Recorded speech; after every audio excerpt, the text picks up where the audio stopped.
Matapos ang appointment ceremony ng Candidate Soldier Course Class 762 at 763-2023 nito lamang ikasampu ng Oktubre, nagbukas naman ang Infantry Orientation Course Class 7 at 8-2023 bilang pagpapatuloy ng kanilang pagsasanay at paghahanda sa kanilang pagiging ganap na kawal Pilipino. Pinangunahan ito ni Lieutenant Colonel Eugene Garce, ang Assistant Chief of Staff for Education and Training G8 at Officer in Charge ng Division Training School ng 7th Infantry Kaugnay Division.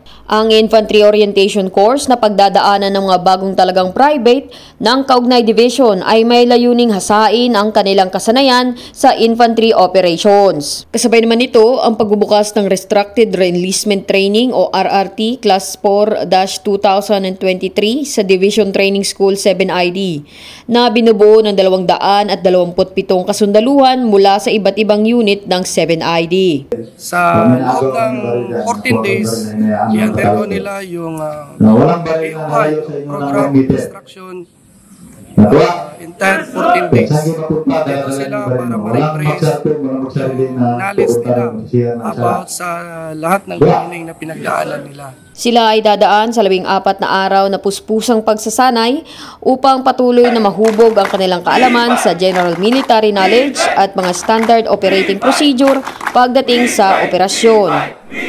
As a first-timer enlistee po, in-expect po namin na this RRT will be a refresher, some sort of refresher training for us para ma-enhance o ma-practice po yung basic knowledge and skills natin when it comes to infantry operations.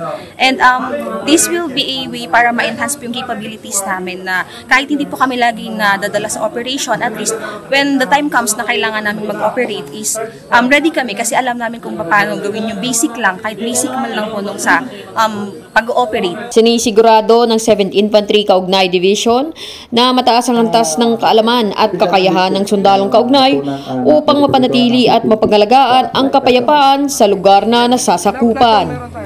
Mula dito sa Fort Ramon Magsaysay, Nueva Ecija, ako si Lani Martinez, ang iyong kaugnay.